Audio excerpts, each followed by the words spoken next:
Ini semua zat-zat yang membuat kita merusak pelan-pelan. Tetapi kita nggak rasa karena apa? Ya semuanya adanya itu.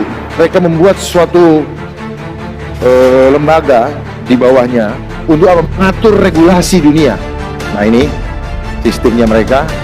Dia ingin membangun New World Order. Kerajaan iblis di bumi.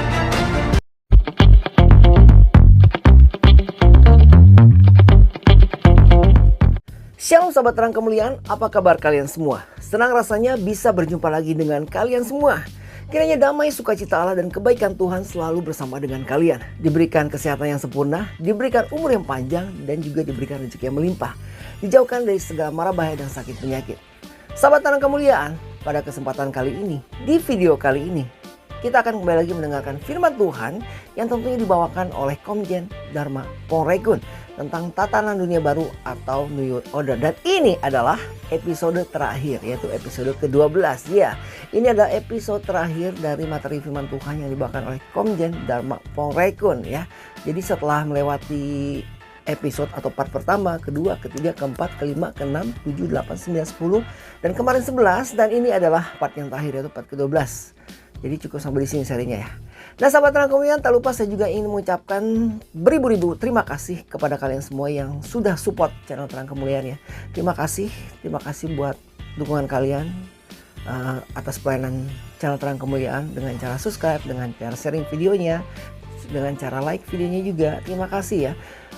Saya doakan kebaikan Tuhan selalu bersama dengan kalian. Tuhan selalu menyertai kalian semua, dan jangan lupa buat kalian yang baru datang di channel Terang Kemuliaan, dukung pelayanan dari channel Terang Kemuliaan dengan cara apa? Dengan cara subscribe dan bagikan video-videonya kepada yang lain, agar tentunya channel ini bisa berkembang, bermanfaat, dan tentunya menjadi berkat untuk orang banyak.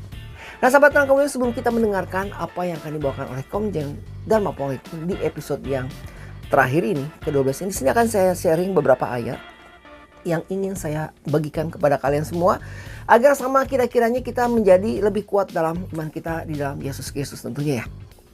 Mari kita buka Alkitab kita. Ini akan saya bacakan aja untuk kalian ya. Yang pertama ada di Matius 24 ayat 42 ya. Matius 24 ayat 42 berbunyi, "Karena itu berjaga-jagalah, sebab kamu tidak tahu pada hari mana Tuhanmu datang." Sekali lagi Matius 24 ayat 42 berbunyi, "Karena itu berjaga-jagalah, sebab kamu tidak tahu pada hari mana Tuhanmu datang." Lalu ada di Matius 25 ayat 13 yang berkata seperti ini, "Karena itu berjaga-jagalah, sebab kamu tidak tahu akan hari maupun akan saatnya." Karena itu berjaga-jagalah, sebab kamu tidak tahu akan hari maupun akan saatnya. Jadi di sini yang kita titik beratkan, yang Alkitab titik beratkan, yang firman Tuhan titik beratkan kepada kita adalah berjaga-jaga. Kemudian kita baca lagi di Matius 26 ayat 41. Matius 26 ayat 41. "Berjaga-jagalah dan berdoalah supaya kamu jangan jatuh ke dalam pencobaan. Roh memang penurut tetapi daging lemah." Ya, sekali lagi Matius 26 ayat 41. "Berjaga-jagalah dan berdoalah supaya kamu jangan jatuh ke dalam pencobaan. Roh memang penurut tetapi daging lemah." Lalu kemudian kita ambil lagi di Markus 13 ayat 33 berbunyi seperti ini, "Hati-hatilah dan berjaga-jagalah, sebab kamu tidak tahu bila manakah waktunya tiba." Jadi ini semua tentang berjaga-jaga ya. Markus 13 ayat 35, "Karena itu berjaga-jagalah, sebab kamu tidak tahu bila manakah tuan rumah itu pulang menjelang malam atau tengah malam atau larut malam atau pagi-pagi buta." Kemudian Markus 13 ayat 37, "Apa yang kukatakan kepadamu, kukatakan juga kepada semua orang, berjaga-jagalah." Markus 14 ayat 34, "Lalu katanya kepada mereka, hatiku sangat sedih seperti mau mati rasanya. Tinggal di sini dan berjaga-jagalah."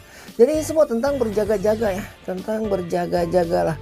Di sini akan saya ambil kitab yang paling akhir. Nah seperti ini di 1 Petrus. Di Kolose 4 ayat 2. Kolose 4:2 ya. Oh enggak, Efesus 6 ayat 18 tuh nih. Efesus 6 ayat 18. Efesus 6 ayat 18. "Dalam segala doa dan permohonan berdoalah setiap waktu di dalam roh dan berjaga-jagalah di dalam doamu.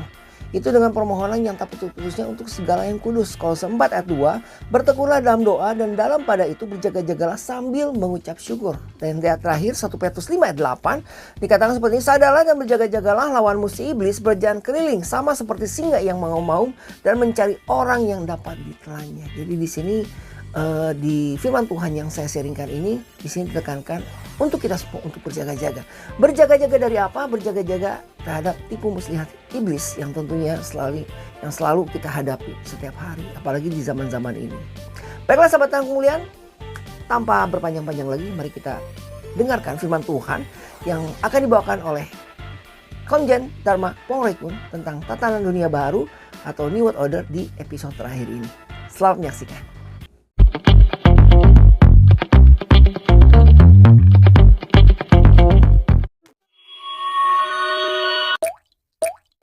Sanksinya bagi yang menerima tanda, Wahyu 14 ayat 9 sampai 10. Terima cawan murka Allah. Supaya tahu, jangan cuma katanya-katanya. Kalau firman Tuhan tidak bisa didebat dan nyata sedang digenapi. Ya. Jangan main-main, jangan seorang hamba Tuhan, jangan di antara kita menyesatkan jiwa-jiwa untuk mengikuti dia yang sudah sesat. Kalau Bapak tanya, bagaimana bisa mengetahui? Nanti saya ajarin. Gampang Bapak. Dengan cara tadi, kita tinggal tunjuk. Badannya Bapak masih sama, tetapi isinya sudah berbeda. Contoh, Yudas. Ya. Yudas badannya masih Yudas, isinya udah beda. Contoh orang kesurupan, badannya si X. Tetapi kenapa dia berperilaku berbeda? Karena dia sudah isinya udah berbeda. Dan sudah banyak. Badannya masih sama, ngomongnya masih dia, kita pikir masih dia, tapi sudah palsu, sudah bukan gambar Allah yang ada dalam dirinya. Tapi kelihatannya masih dia. Ini yang membuat kita kacau, gak bisa membedakan roh. Ujilah roh. Saya berbicara gini, Bapak uji, Bapak challenge, uji saya. Apakah ini betul-betul roh? Bukan, rohnya Tuhan bukan. Setiap orang ada rohnya, tetapi hati-hati, roh yang lain bisa mengintervensi. Kalau apa? Kalau rusak penerimaannya, receivernya. Seperti radio tadi. Jadi banyak kita lihat, dianya dulu digemari, dianya dulu diidolakan. Karena dunia konsepnya cari bintang untuk menggantikan Kristus. Maka bintang-bintang tadi membuat menjadi idola baru. Menjadi Kristus baru. Bukan itu yang dimauin. Jangan pernah menyampaikan Injil yang tidak ada Kristus di dalamnya. Karena banyak Injil-Injil yang tidak menceritakan tentang Yesus seperti persis yang ada di Alkitab. Amin. Terus.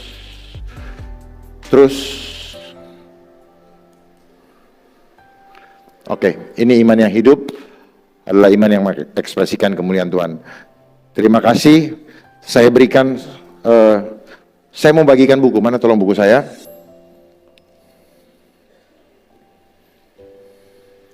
Saya mau bagikan buku bagi yang bertanya, singkat saja, ada 10.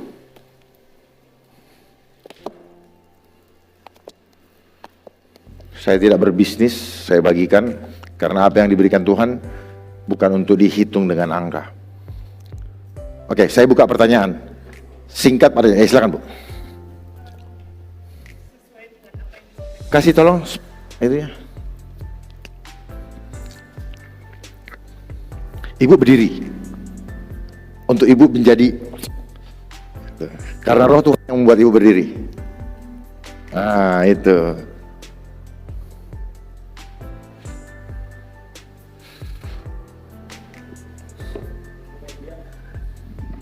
Jangan dimatiin, jangan dimatiin. Dikecilin ya. Terima kasih atas waktunya. Seperti tadi yang diserangkan bahwa kita memang diciptakan serupa dan segambar dengan Allah. Dimana kalau kita serupa dengan segambar dengan Allah, berarti roh Allah itu ada di dalam setiap kita. Yes. Nah, tetapi kenyataannya sekarang kalau ada roh Allah di dalam kita, tidak akan ada ketakutan. Yang ada hanya kasih, memberikan kekuatan. Tetapi kenyataannya sekarang yang terjadi mungkin tidak perlu saya sampaikan.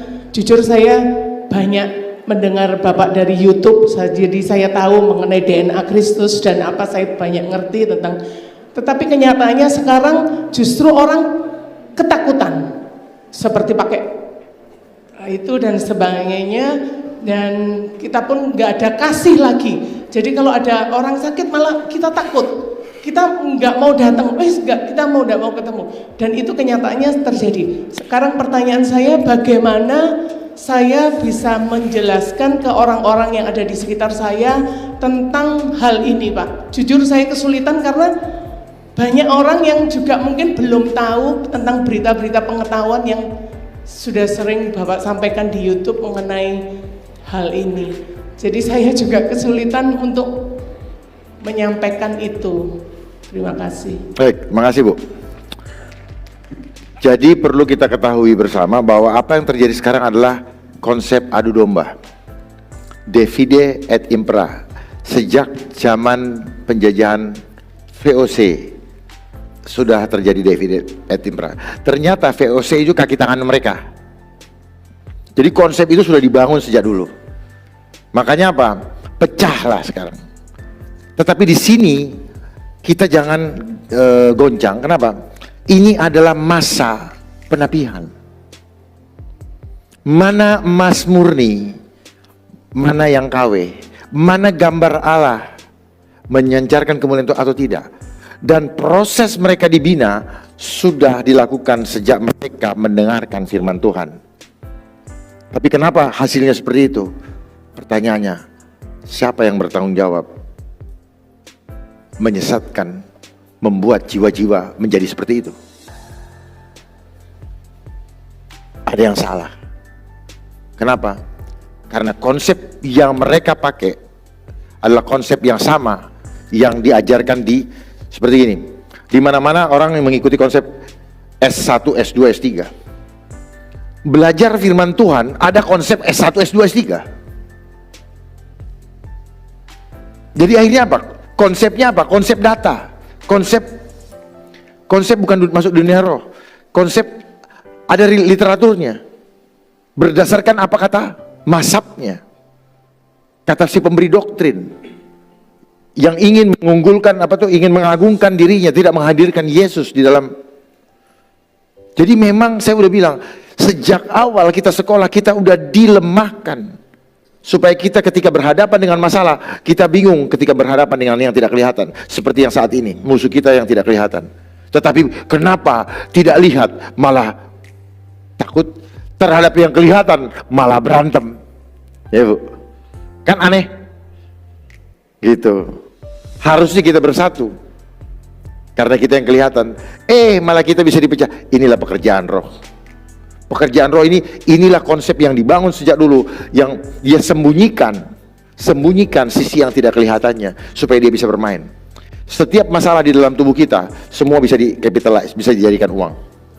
Dan tubuh kita selalu dibikin masalah supaya apa? Kita keluarkan lagi uang kita yang kita cari dari pagi sampai malam. Itulah konsep. Itulah makanya mengejar dunia sia-sia. Sekarang baru kita rasakan bahwa semuanya sia-sia. Kita keluarkan lagi uang. Banyak yang lari ke Singapura berobat ke sana karena banyak duit. Makanya orang kejar uang hanya untuk menyelamatkan hidupnya, padahal uang tidak menyelamatkan apapun juga dalam hidup kita. Banyak orang tidak punya uang angka yang banyak tetapi umur panjang. Tinggal apa? Apakah kita mempermuliakan Tuhan atau tidak? Ini persoalannya apa? Pada akhirnya ini adalah masa penuaian. Ini harvest. Ya, penuaian mana yang gandum, mana yang lalang. Kalau ibu tanya bagaimana menyampaikannya, sampaikan saja Bu, karena ibu sudah menyelamatkan nyawa ibu. Masalah dia tidak mau terima bukan tanggung jawab ibu. Ibu jangan terintimidasi karena tidak bisa menginginkan dia. Itu jawaban saya. Jangan terintimidasi, sampaikan saja. Karena apa? Keselamatan itu kasih karunia, anugerah. Banyak yang terpanggil, sedikit yang terpilih. Sedikit yang terpilih, lebih sedikit lagi yang selamat. Karena itu adalah pertandingan. Jadi mau taruhannya nyawaku, aku akan menyelesaikan pertandingan ini dengan baik. Ada firmannya kan? Mau taruhan nyawaku, aku harus menyelesaikan. Nah persoalannya kita mau menjaga nyawa kita bukan dengan protokolnya Yesus. Tapi dengan protokol logika akan mencari hal-hal duniawi untuk menyelamatkannya. Tapi protokol Tuhan namanya berkuasa membangkitkan orang mati. Dan sekarang dia duduk di sebelah kanan Allah Bapa. Dia duduk bersama kita dan kita dikenyangkan di hadapan musuh-musuh kita. Jadi ketika sekarang kita nggak paham itu semua, pertanyaannya siapa yang salah? Gak usah cari siapa yang ini ya. Karena memang iblis bekerja seperti itu. Yang perlu kita lakukan adalah lakukan porsi kita untuk menjadi saksi Kristus. Itu. Karena itu penting. Karena itu yang akan ditanya. Jangan bilang orang ini kalau tidak mau menjadi saksi Kristus. Dan saksi Kristus tidak pernah mau menyangkal Kristus. Saya anak Kristus, saya pengikut Kristus, saya anak-anak terang. Selesai. Karena dia nanti tidak mau ngakuin kalau kita nggak mau ngaku dari sekarang. Sekarang di dunia aja orang dekat-dekatan sama hakim kok. Kalau dia menjadi penghakim kita, kenapa kita tidak lobby dari sekarang? To be nice sama dia. Jelas ya? Hakim lobby. Justru jadikan dia sebagai orang dalam. Supaya kita bisa main mata. Tuhan, aku masuk dong. Kalau lagi antre, kan gitu. Intermezzo. Terus berikutnya. Oh ibu. Kasih ibu. Makasih bu ya. Jadi ibu nggak usah terintimidasi. Semua sudah ada journey-nya masing-masing. Tugas kita sampaikan kebenaran. Masalah dia tidak mau ikutin, itu bukan tanggung jawab ibu ya. Memang kita sedih, saudara kita. Kami pun terjadi hal seperti itu. Banyak, bahkan saya kemarin diberitahu oleh seorang kawan. Dulu ada seorang yang tinggal di rumah dia bantu sekolah STH-nya. Kemarin 2 hari yang lalu dia mau ngajak makan, yuk kita mau makan. Wah saya nggak mau. Wow ketemu, padahal tiap hari ketemu di situ dan ini. Dia bilang saya sedih sekali, kamu nggak usah sedih. Belajar ikhlas, terima. Karena apa? Masing-masing orang sudah ada perjalanannya. Jangan pernah menyesal sudah pernah membantu. Karena apa yang kita bantu bukan hak kita, itu dari Tuhan juga kok. Jadi prinsip hidup, jangan pernah merasa membantu orang. Karena itu akan membebani dia merasa berhutang budi sama kita. Dan kita menjadi orang-orang yang tidak tulus. Lakukan saja itu semua. Karena apa? Ini adalah sesuatu yang harus saya lakukan dalam hidup saya. Jadi kita tidak menjadi orang-orang yang pamrih. Lakukan saja. Karena semuanya hanya untuk kemuliaan Tuhan. Jadilah kurirnya Tuhan. Jadilah tikinya Tuhan. Terima kasih. Anda tidak akan pernah susah. Amin. Anda akan selalu kepenuhan. Bak air kehidupan dia mengalir. Ketika kita dialirin, airnya selalu baru. Dan kita tidak akan pernah haus. Itulah Yesus, air kehidupan. Jangan pernah simpan, tampung. Air ini akan busuk. Kalau kita tampung berlebihan, dia akan kemana-mana tidak memberkati. Menjadi sombong.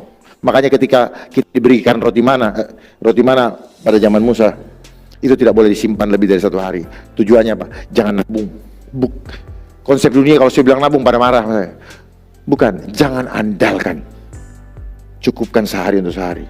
Makanya konsepnya nggak boleh nabung. Tetapi dunia balik, lu harus nabung. Supaya apa? Supaya kita tidak mengandalkan Tuhan hari demi hari. Ini yang menjadi, saya bilang, kenapa orang menjadi lemah. Lalu dia bikin bahasa Inggris juga, saving, nabung. Saya pikir dari mana urusannya antara nabung sama save. Ternyata supaya rasa kita, dia bangun opini, main perasaan. Kalau udah nabung rasanya aman, ya saving. Tetapi gara-gara saving apa ya? Apa yang kita lihat ibu-ibu tuh ngeprint di sana, lihat angkanya. Angka saya udah berapa nih? Bunganya berapa? Padahal nggak pernah lihat uangnya, cuman angkanya. Terus, Pak silakan. Ya, ayo, tolong bantu dari sekarang, Pele, dari sekarang, Pele, dari sekarang tuh sudah siapan. Itu namanya inisiatif. Nah, orang sekarang yang main handphone banyaknya apa? Kayak next, harus disuruh baru berbuat. Kepekaannya tidak ada. Semua seperti itu. Semua. Di kantor di mana lihat ada masalah, ya lihat. Tapi ininya nggak nyambung. Kenapa? Frekuensinya dirusak.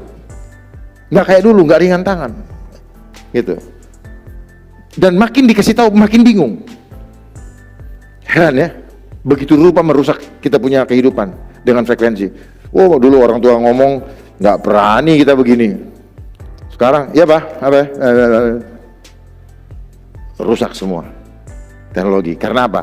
Selalu itu apa? Memberikan keasikan, kenyamanan, membuat kita terlena, akhirnya rusak. Silakan Pak. Terima kasih.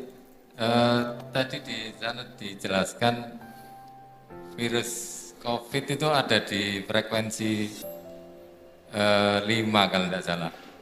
Itu bukan kata saya, kata ahli. Saya cuma tampilkan untuk tampilkan situ. Ya. Kemudian virus itu akan mati di frekuensi 25. Apa ya Pak? 25 ya. Apa? Kemudian virus itu akan mati di frekuensi 25. Ya. Kemudian perbuatan baik seperti kita memberi dan sebagainya itu 150. Berarti seperti hati yang gembira itu juga 150. Bapak naik Pak, biar kita jawab, jangan pakai ngomong, pakai praktek. Kenapa? Sini Pak. Karena orang kalau cuma ngomong nggak akan nyampe. Kalau dipraktekkan, oh iya ya, ternyata tubuh kita itu memang bait Allah. Bait Roh Kudus bisa mencipta. Virus itu kan mati di Ya udah. frekuensi 50. Oke, sudah paham. Terus pertanyaannya apa? Pertanyaannya, perlukah kita divaksin? Sedangkan virus itu berkembang terus variannya. Kata siapa? Kata berita. Bapak baca Alkitab nggak? Baca. Bapak baca tubuhmu adalah bait Roh Kudus. Tidak tahukah kamu? Makanya kenapa dibilang tidak tahukah kamu? Karena kamu banyak yang tidak tahu. Iya. Di firman Allah kan dikatakan hati yang gembira adalah obat yang manjur. Terus? Sedangkan tadi juga 150 itu hati yang gembira. Sekarang Bapak hatinya gembira nggak? Kan kita tidak perlu divaksin. Sekarang Bapak hati gembira nggak? Yang bilang itu, Bapak hatinya sekarang gembira nggak? Ya gembira. Saya Bohong. yakin saya Dari tidak- cara Bapak berbicara aja, Bapak bukan orang yang gembira. Ya. Bapak bukan orang gembira, jadi susah. Bagaimana kita menginfluence kepada orang kalau kita sendiri nggak bisa menunjukkan bahwa gembira itu seperti apa? Gitu Pak. Jadi hanya jadi teori. Jangan, hidup itu realita, praktekkan. Iman itu praktek, bukan pinter ngisi ujian, bukan. Iman dipraktekkan. Warrior. Wah, saya beriman, begitu datang ini sembunyi. Begini. Itu bukan iman. Iman ada apa? Iya ada apa? Kau pergi. Ada badai. Diam.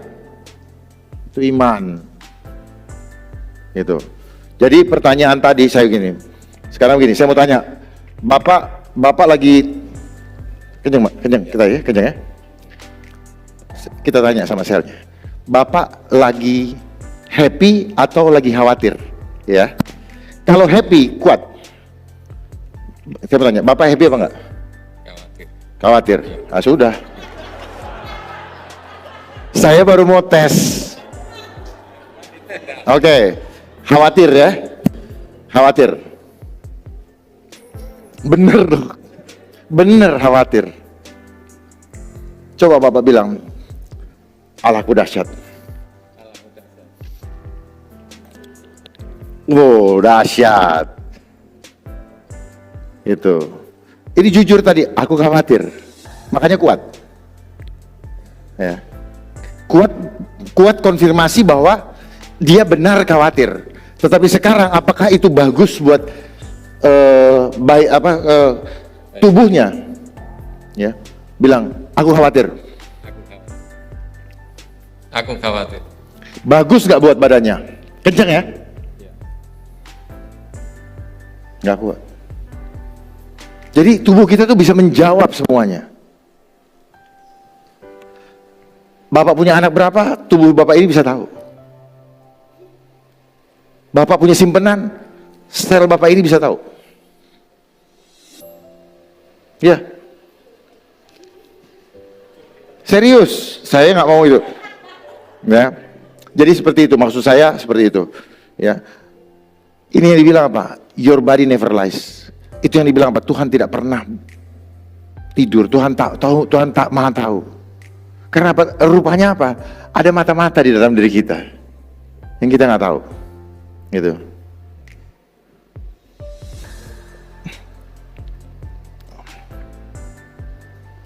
Haleluya, cepat. Haleluya. Kuat. Ya.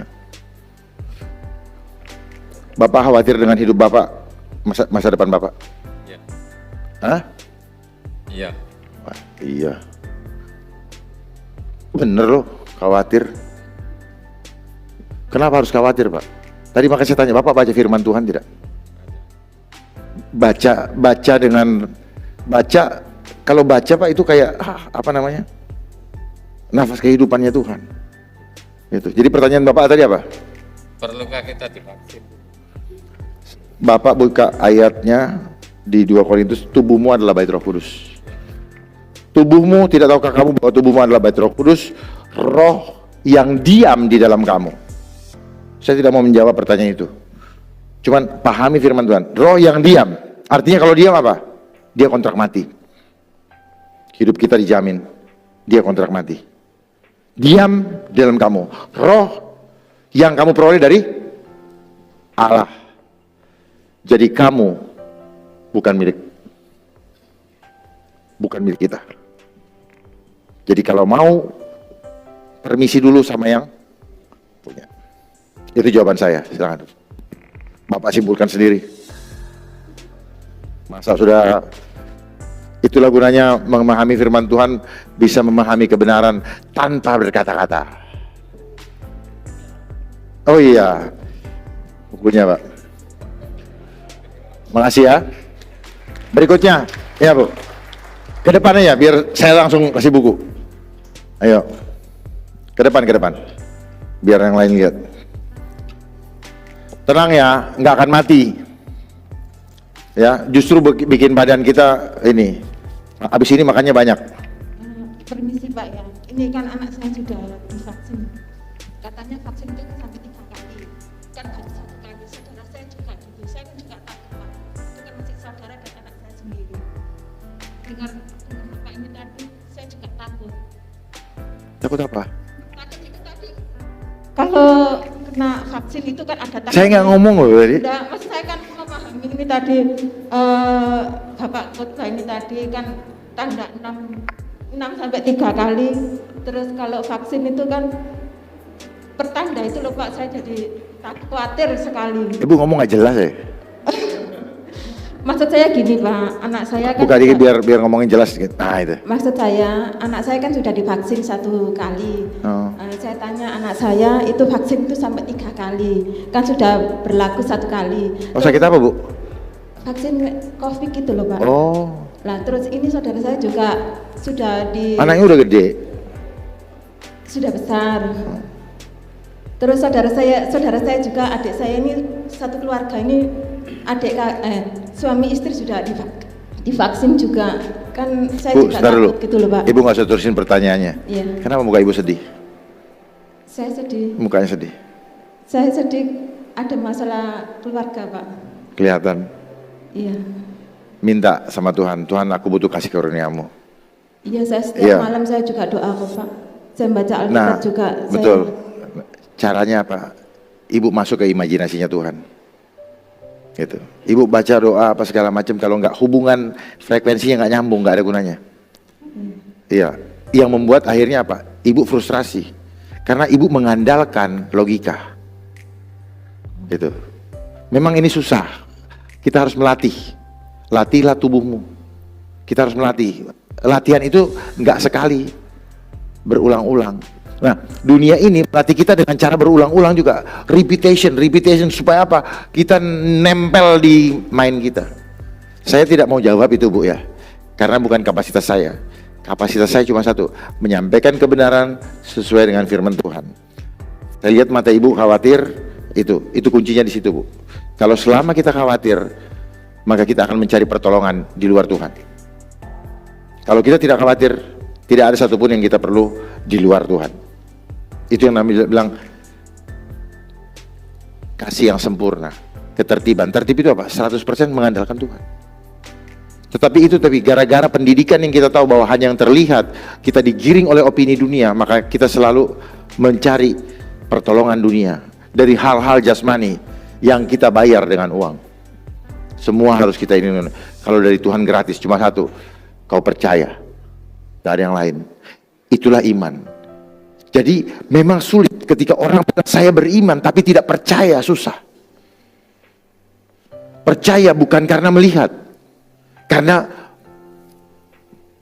memperkatakan janji Tuhan. Jadi kenapa orang perlu berdoa? Mengingatkan Tuhan. Tuhan senang diingatkan.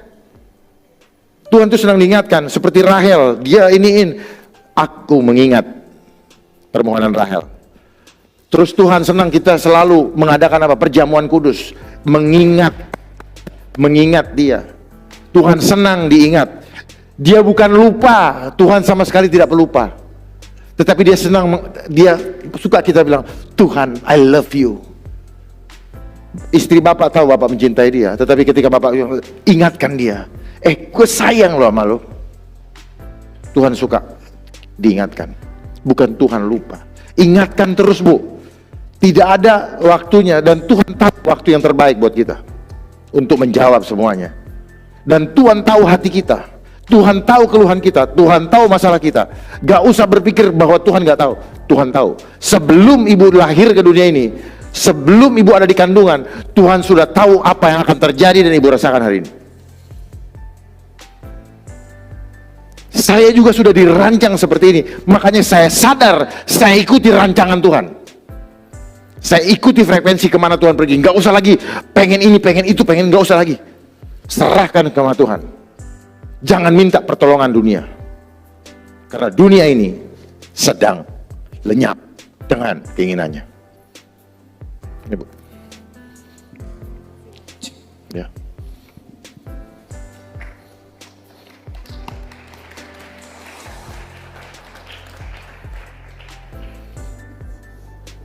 Yuk. Kurang apa sih?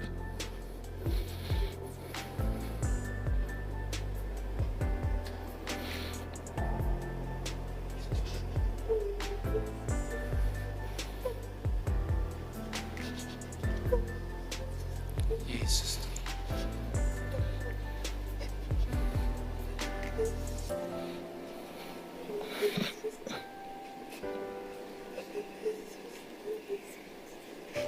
Tuhan berkati dalam nama Yesus.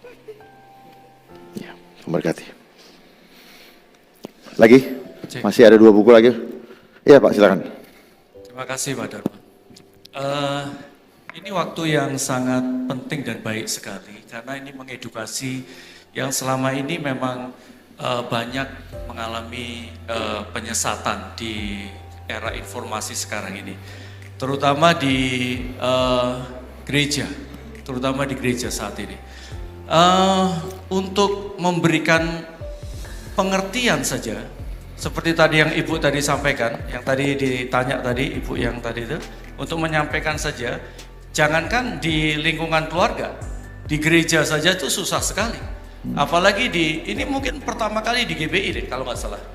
Ini di tempat ini.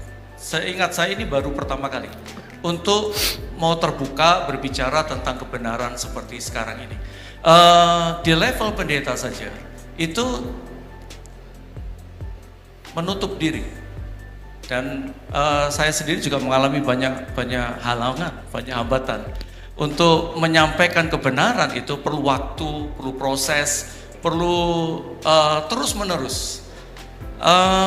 Di masa seperti sekarang ini perlu memang Bapak berbicara kepada beberapa yang lebih, bukan hanya jemaat tetapi gereja, pemimpin-pemimpin, para pendeta di gereja. Di gereja kami sendiri saja itu ada aturan yang mengikuti pemerintah bahwa anak-anak tidak boleh ke gereja, kan dilarang seperti anak-anak tidak boleh ke gereja. Jadi 12 tahun ke bawah dan 60 tahun ke atas itu tidak boleh onsite, mereka harus ikut online karena memang mengikuti aturan pemerintah. Sistem sudah membuatnya seperti itu. Tetapi kita coba di tempat saya sendiri, itu anak-anak diizinkan masuk, sampai sekarang tidak terjadi apa-apa, masih tetap sehat dan masih dalam perlindungan Tuhan. Karena memang mereka diedukasi terus-menerus bahwa yang penting adalah menjaga hubungan dengan Tuhan, menjaga tetap sehat, dalam kondisi sehat. Ketika sehat, ketika dia datang ke ibadah, mereka menikmati. Nah, oleh sebab itu izinkan nanti Bapak bisa berbicara di forum yang lebih lagi. Ini tidak mudah memang, karena terutama bukan hanya sinode, tetapi di aras nasional sendiri juga sulit. Di Bamak sendiri juga mencoba untuk masuk saja, penolakannya juga cukup lama, karena memang hoax itu udah beredar di mana-mana. Dan mereka tidak mau belajar, intinya tidak mau belajar tentang mana yang benar dan mana yang salah. Mereka mau gampangnya saja. Oleh sebab itu, Pak, teruslah lakukan yang seperti ini, bukan hanya di lingkungan di gereja saja, karena saya lihat besok Bapak di GBDI juga, di GBDI Tropodo kalau tidak salah, memberitahu jemaat itu lebih mudah, memberitahu pendeta itu lebih sulit sekali, dan itu halangannya begitu banyak. Nah, ini yang saya harapkan Bapak bisa terus-menerus menjadi pembicara yang menjadi berkat, terutama untuk para hamba-hamba Tuhan yang saat ini sedang mereka kejar vaksin ini sekarang, Pak.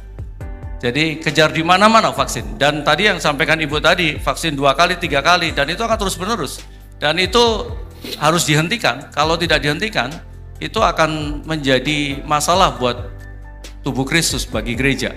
Terima kasih, itu saja Pak pernyataan saya. Terima kasih. Saya tanggapin sedikit. Jadi apa yang Bapak sampaikan memang itulah keadaannya. Seperti tadi saya sampaikan bahwa ini masa penapihan. Ini masa penapihan. Iman yang murni dengan iman yang virtual, artificial, itu berbeda. Dan saat ini, saat ujilah aku, cobalah aku Tuhan. Nah, ini masanya. Selidiki batinku dan hatiku, mataku tertuju padamu. Nah itu Pak, jadi kan kita yang meminta, kita begitu dicoba terus kalang kabut sendiri. Jadi marilah kita, ini waktu, jangan kita lihat waktu jam ya. Karena apa? Kita sekarang perlu menyatukan bahwa kita butuh waktu, begitu percepatan untuk apa? Menyelamatkan jiwa-jiwa. Tadi sanksinya sudah ada, saya nggak mau banyak ngomong masalah itu. Saya hanya buka firman-Nya. Saat ini kita sedang dikejar-kejar untuk diberi tanda.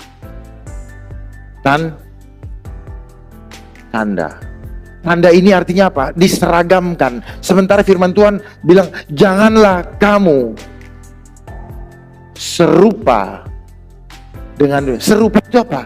Seragam. Kita harusnya serupa dengan apa tadi Pak? Serupa dengan gambar Allah.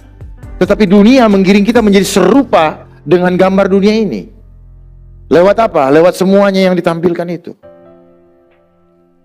Nah, kalau kita sudah serupa, berarti kita ditandain serupa. Kalau tidak serupa, tandanya tidak punya tanda. Berbeda. Yang punya tanda boleh belanja. Yang nggak punya, termarginalkan. Makanya ancamannya apa? Pekerjaan. Karena apa? Kita selama ini hidup mengandalkan roti saja. Cintakan uang. Kita manusia roh, hidup kita kekal, tubuh kita fana, roh kita akan panjang, kita akan hidup sampai selamanya. Karena apa? Karakter Allah, sifat Tuhan ada di dalam diri kita. Tuhan itu senang dipuji, kita senang dipuji. Tuhan itu cemburu, kita juga cemburu. Tuhan itu Maha Esa, kita juga Esa. Nggak ada muka yang sama, walaupun sama, rohnya berbeda. Karena masing-masing orang rohnya satu. Itu kita. Nah, kita harus paham itu. Makanya dunia ini sedang lenyap dengan keinginannya. Kita tinggal pemilih. Dari kecil kita sudah diajarkan, di dalam dunia ada 2 jalan, lebar dan sempit. Yang lebar banyak yang akan masuk situ, karena jalan tol. Karena kita senang yang nyaman, senang yang mudah, cepat dan nyaman. Handphone ini mudah, cepat, nyaman. Di balik penciptaannya terkandung udang di balik batunya apa? Untuk menjerat kita. Mudah mengendalikan mindset kita lewat handphone itu. Hebat kan? Kita senang menerimanya, pelan-pelan dia masuk di alam bawah sadar kita. Kita sudah seperti gambar tadi. Kita ada sekarang di sini, dan saat ini kita nggak bisa lepas. Kita butuh juru selamat, dan yang bisa menetapkan juru selamat yang sudah ada hanyalah iman kita. Ada lagi? Ya, Pak. Mana? Persiapan, jangan melintir-melintir.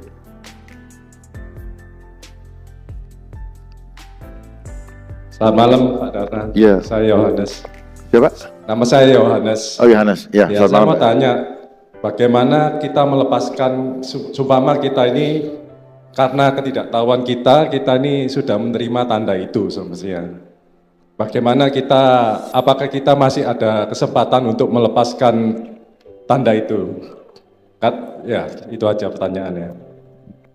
Nah, itu yang bisa itu Tuhan, tapi satu hal yang satu dari firman Tuhan, hanya darah Kristus yang bisa membersihkannya. Hanya darah Kristus. Bagaimana darah supranatural tadi membersihkan itu? Ketika kita sungguh-sungguh datang, dan yang bisa menilai kesungguhan itu bukan saya bisa ngasih tahu konsepnya, tetapi kesungguhan itu yang bisa menilai Tuhan. Makanya perkenanan Tuhan penting.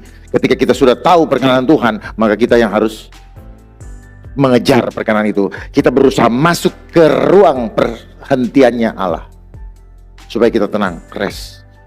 Saya hanya nggak bisa bicara lain. Kenapa? Ini bukan saya yang menentukan bisa tidaknya. Saya cuma bicara Tuhan. Hanya darah Kristus yang bisa membersihkan itu. Itu Pak, darah Kristus, nggak ada darah lain. Kenapa darah? Kenapa dia masuk ke darah? Karena dia mau merusak darah Kristus yang ada dalam diri kita. Itu simbolik, tapi betul secara fisik rusak beneran Pak. Secara fisik rusak. Seperti gambar saya tadi kasih lihat yang darah yang handphone itu rusak memang. Itu ya, itu ya, secara simbolik. Ya, tetapi kenapa darah? Karena memang darah itu dipakai untuk mempersembahkan kepada Allah. Ya, Kain dan Habel, siapa yang diterima? Bukan Kain kan? Kain ngasih sayur-sayuran ya, tapi Habel yang ngasih darah binatang. Kenapa darah? Dan darah itu juga, makanya kuasa gelap juga suka main darah dia. Perjanjian darah, jangan main-main dengan darah. Darah ini adalah, makanya dibilang nyawa, jiwa, nggak boleh minum darah binatang, karena itu ada maknanya. Saya hanya bisa jawab itu Pak, saya nggak bisa jawab lebih, tapi hanya darah Kristus ada dalam firman-Nya yang bisa membasuh semua masalah dalam hidup kita. Dia penebus, itu Pak. Itu. Pak. Mbak, silakan berdiri Pak. Biar saya lihat, biar kita bisa ini. Selamat malam. Selamat malam. Mohon maaf Ibu dan Bapak sebelumnya, saya ingin mewakili kaum milenial. Sebagai kaum milenial yang Bapak tahu, Gen Z, Gen Y, Gen dan seterusnya itu sangat dekat dengan teknologi. Dan Iya jelas dong. kami seolah-olah dibuat untuk tidak jauh dengan teknologi. Gitu. Kerjaan kami, Yang buat siapa? tugas kami. Kenapa Pak? Yang Mohon buat maaf. siapa? Saya kurang tahu. Ada. Tapi dunia ini Sistemnya. ya. Ada aktor di belakangnya. Iya Pak. Semuanya pura-puranya dia dapat duit, kita dikasih nyaman. Tapi sambil menyelam, minum air, dia sambil menjerat kita. Terus. Seolah-olah kita adalah saran empuk untuk dimanipulasi atau Iya, manipulasi mindset. masuk di dalam bawah alam Bawah sadar. kami. Iya, Gitu. iya. Saya ingin minta saran kepada Bapak, gimana sih untuk encourage dan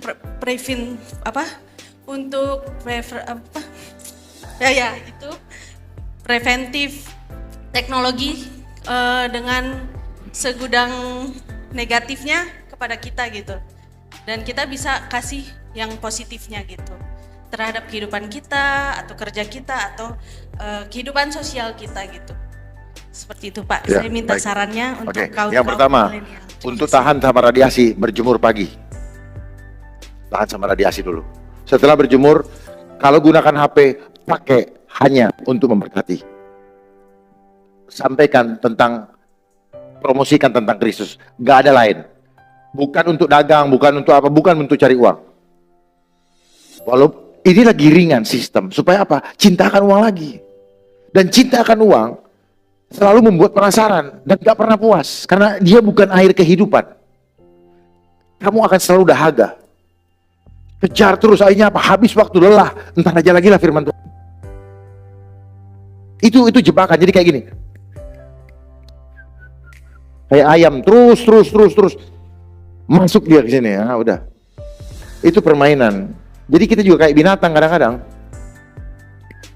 Taruh di sini umpan kan, masuk kita ke jebakan. Itu, ya. Jadi caranya itu, terus kemudian tidak lain, pakai Filipi 4 ayat 8. Terima kasih banyak, Iya. Pak. Masih ada lagi? Kalau nggak ada lagi, saya serahkan kepada Bapak Gembala. Ya, saya titip kepada Pak Gembala untuk dibagikan. Sahabat Terang Kemuliaan, itulah tadi firman Tuhan atau materi firman Tuhan tentang tatanan dunia baru atau New World Order yang telah dibawakan oleh atau telah disampaikan oleh Komjen Dharma Pongrekun. Nah, sahabat Terang Kemuliaan, kiranya apa yang telah kita dapatkan ini bisa menjadi berkat untuk kita dan juga bisa menjadi pengetahuan tentunya dan bisa membuat kita untuk berjaga-jaga. Berjaga-jaga atas iblis yang mengaum-ngaum di sekitar kita. Iblis yang seperti singa mengaum-ngaum di sekitar kita. Nah, sahabat Terang Kemuliaan, sampai di sini video kita kali ini. Ini adalah episode yang terakhir, episode yang ke-12. Jadi sudah tidak ada kesambungannya lagi sampai di sini tentang tatanan dunia baru atau New World Order. Sahabat Terang Kemuliaan, kita akan bertemu lagi di lain kesempatan. Terima kasih saya ucapkan sekali lagi terhadap kalian semua atas dukungnya terhadap channel Terang Kemuliaan. Dukung terus channel Terang Kemuliaan tentunya dengan cara apa? Dengan cara subscribe dan bagikan video-video dari channel Terang Kemuliaan kepada yang lain agar channel Terang Kemuliaan bisa menjadi berkat untuk orang banyak. Saya berdoa akhirnya kebaikan Tuhan selalu bersama dengan kalian, diberikan umur yang panjang, diberikan kesehatan yang sempurna, dan diberikan rezeki yang melimpah, dijauhkan dari sakit penyakit dan mara bahaya. Kita bertemu lagi di lain waktu. Tuhan Yesus memberkati.